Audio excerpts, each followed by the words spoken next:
Hello बच्चों, चलिए प्रश्न को पढ़ते हैं और समझते हैं। निम्न वक्तव्यों पर विचार कीजिए। तो यहाँ पर हमें कुछ वक्तव्य दिए गए हैं। पहला वक्तव्य है, दूसरा है और तीसरा। ये तीन वक्तव्य बच्चों में यहाँ पर दिए गए हैं और इनके लिए विकल्प दिया गया है ए, बी, सी और डी, और हमें इन चारों में से सही विकल्प बताना है। प्रश्न को हल करने से पहले हम प्रश्न के लिए मुख्य अवधारणा लिखेंगे। तो यहाँ से लिखते हैं प्रश्न के लिए मुख्य अवधारणा। मुख्य अवधारणा, जिसकी सहायता से हम इस प्रश्न को हल करेंगे। मुख्य अवधारणा में देखिए हमें क्या क्या याद रखना है, उस पर विचार करने वाले हैं हम। सबसे पहले हमें केंद्रीय प्रवृत्ति के जो माप यहाँ पर है, जिसका जिक्र किया गया है, उसमें माध्य की जानकारी हमें होना चाहिए। माध्य के बाद माध्यिका के बारे में भी हमें पता होना चाहिए। तो माध्यिका, माध्यिका, और उसके बाद बहुलक क्या होता है ये भी हमें पता होना चाहिए। बहुलक।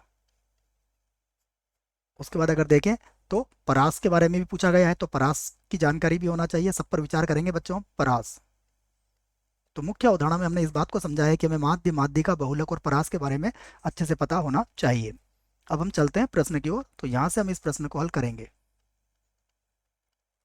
तो सबसे पहले हम देखते हैं कि हमारा पहला कथन क्या है।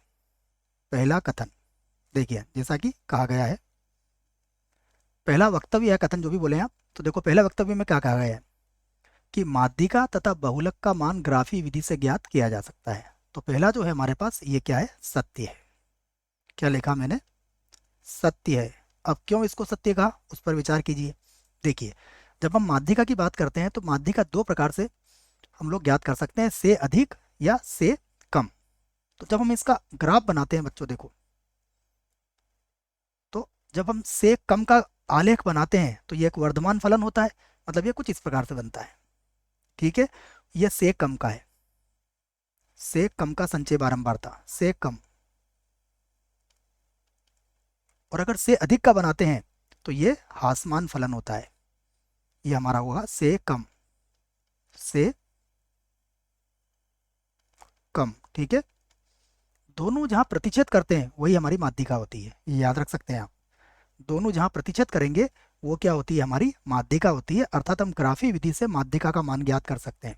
यही मैंने लिखा है। तो यहाँ पर क्या मिलेगा आपको, ये जो बिंदु होगा, ये बिंदु आपका क्या होगा, माध्यिका। ये बिंदु आपका माध्यिका हो जाएगा। इसका अर्थ क्या हुआ कि माध्यिका को ग्राफी विधि से ज्ञात किया जा सकता है। अब बहुलक को समझते हैं। देखिए, बहुलक को समझना और आसान है। हमें पता है सबसे अधिक बारंबारता वाला जो पद होता है वो बहुलक होता है। तो बहुलक की यदि बात करें तो देखिए, बहुलक, बहुलक को भी हम ग्राफी विधि से प्राप्त कर सकते हैं बच्चों। अगर हमने यहाँ पर एक्स आई लिखा, यहाँ पर एफ आई लिखा और इसका बारंबारता बंटन बनाया बच्चों, तो इसमें जो सबसे अधिक बारंबारता वाला पद आएगा वो हमारा क्या हो जाएगा, बहुलक हो जाएगा। ठीक है, तो ये देखिए यहाँ पर हमें क्या मिल जाएगा, इसका बहुलक मिल जाएगा। अर्थ यह हुआ कि ग्राफ को देखने से हम बता सकते हैं कि हमारा बहुलक क्या होगा। तो ग्राफी विधि से बहुलक को भी प्राप्त किया जा सकता है। ये दोनों बातें हमने समझ ली है। इसका मतलब यह हुआ कि जो पहला हमें वक्तव्य दिया गया था वो क्या है, बिल्कुल सत्य है। ठीक है, अब देखते हैं दूसरा वक्तव्य क्या है।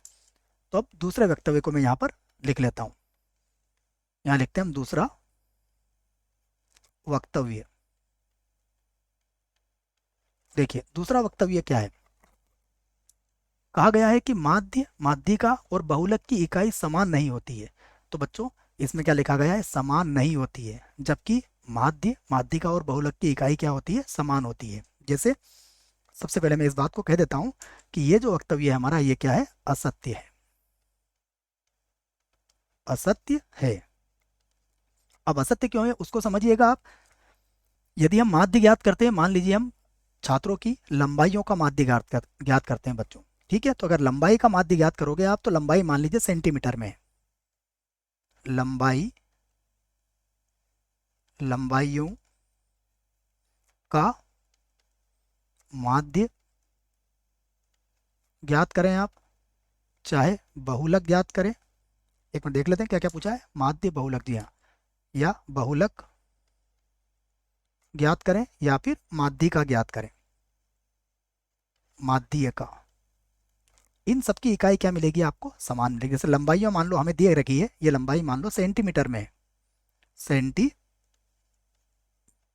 में है, तो माध्य भी सेंटीमीटर में आएगा, बहुलक भी सेंटीमीटर में आएगा और माध्यिका भी काय में आएगी, सेंटीमीटर में आएगी। अर्थ ये हुआ कि इसीलिए हमने कहा है कि वक्तव्य ए दो क्या है हमारा असत्य है।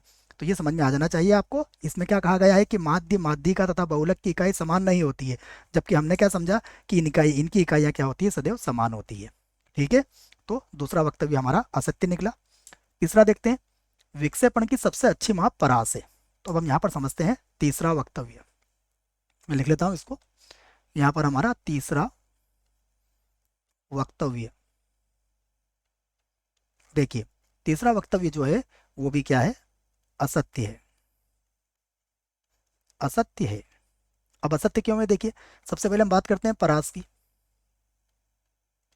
तो परास का सूत्र क्या होता है, परास का सूत्र होता है उच्च सीमा और माइनस निम्न सीमा, दोनों का अंतर जो होता है वो परास होता है। तो ये विक्षेपण की एक माप होता है, परंतु विक्षेपण की अन्य माप भी होती है, जैसे प्रसरण। प्रसरण भी विक्षेपण का माप होता है। उसके बाद मानक विचलन, मानक विचलन ये भी विक्षेपण का माप होता है। अगर चतुर्थक परास देखें तो ये भी विक्षेपण का माप होता है। मतलब परास जो कहा गया है, प्रश्न को एक बार देखते हैं। सबसे अच्छी माप है, ये गलत है बच्चों। परास के अतिरिक्त प्रसरण, मानक विचलन ये परास से ज़्यादा अच्छी मापें होती है।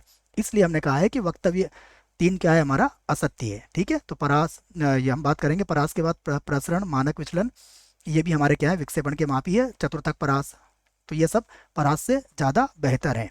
ठीक है, तो अब चलते हैं हम कि हमें कौन सा विकल्प सही बताना है। तो जैसा पहले में कहा गया है कि केवल एक, तो ये तो बिल्कुल सही है। ये जो प्रश्न का उत्तर है हमारा बिल्कुल सही होगा। विकल्प है हमारा उत्तर होगा। केवल दो ये गलत होगा, एक और दो ये भी गलत है और ये भी गलत है। तो हमारा उत्तर आ चुका है बच्चों। आशा करता हूँ प्रश्न का उत्तर समझ में आया होगा। धन्यवाद।